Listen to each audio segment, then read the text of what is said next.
Shalom Jemaat Tuhan, salam jumpa kembali dalam acara Light of Revival pagi ini. Dan renungan kita saya ambil dari kitab Kejadian pasal 32 ayatnya yang ke-11. Lepaskanlah kiranya aku dari tangan kakakku, dari tangan Esau, sebab aku takut kepadanya. Jangan-jangan ia datang membunuh aku, juga ibu-ibu dengan anak-anaknya. Mengatasi ketakutan. Jemaat yang dikasihi Tuhan Yesus Kristus, di dalam menjalani kehidupan ini tentu ada banyak hal yang membuat kita takut. Dan tentunya ada banyak cara pula yang kita lakukan atau kita ambil untuk mengatasi ketakutan demi ketakutan yang terjadi dalam hidup kita. Hal yang sama terjadi terhadap kehidupan Yakub.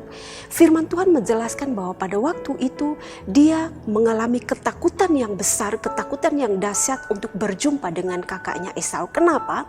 Karena ada masalah di masa lalu yang belum terselesaikan.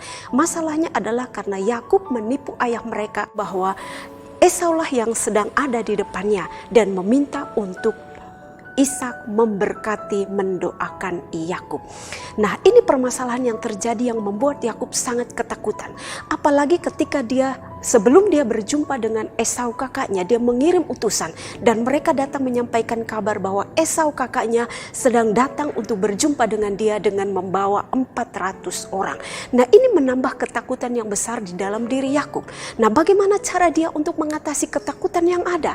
Caranya yang diambil oleh Yakub adalah dia datang mengambil waktu untuk bersekutu dengan Tuhan secara pribadi. Dia mencari waktu untuk berjumpa dengan Tuhan secara pribadi. Dia menyampaikan apa yang menjadi penyebab ketakutannya. Dan dia berserah, dia pasrah kepada Tuhan. Dia berserah, dia pasrah, biarlah kehendak Tuhan yang terjadi di dalam perjumpaan dia dengan kakaknya Esau. Dan singkat cerita kita melihat bahwa sesuatu yang baik, sesuatu yang luar biasa, sesuatu yang terjadi di luar dugaan daripada Yakub, bahwa ketika dia berjumpa dengan kakaknya Esau, dia menjadi heran karena apa yang ditakutkan untuk berjumpa dengan kakaknya Esau tidak pernah terjadi. Dia ingat bahwa pada waktu dulu kakaknya berjanji untuk suatu waktu akan membunuh dia.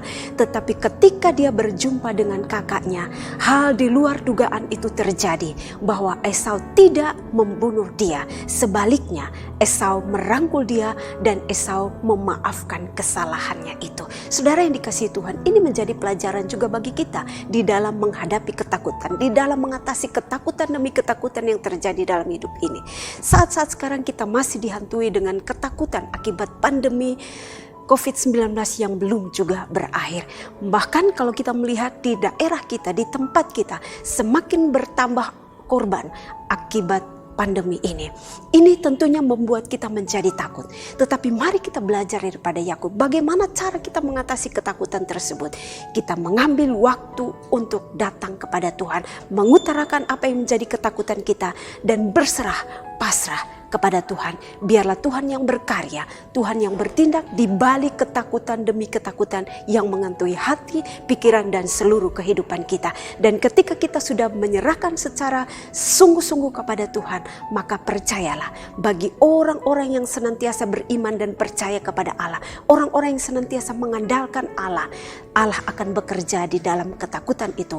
Allah akan mendatangkan sesuatu untuk kebaikan kita dan kemuliaan bagi namanya.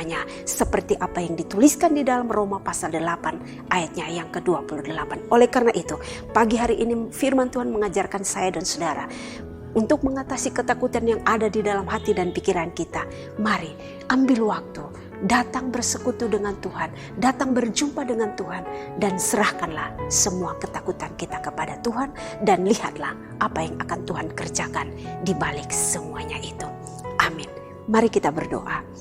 Bapa, terima kasih untuk firman Tuhan pagi hari ini yang meneguhkan iman kami bagaimana cara untuk mengatasi setiap ketakutan yang datang menghantui hati, pikiran, dan kehidupan kami. Biarlah firman Tuhan itu termeterai di dalam hati kami dan kami boleh melakukannya di dalam kehidupan kami. Berkatilah kami juga di dalam kami melakukan segala aktivitas kami pagi hingga malam hari ini.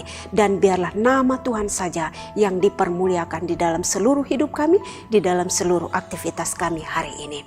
Di dalam nama Tuhan Yesus kami berdoa. Amin. Jemaat Tuhan, teruslah jadikan firman Tuhan sebagai pelita dan terang bagi jalan hidup kita. Tuhan Yesus memberkati.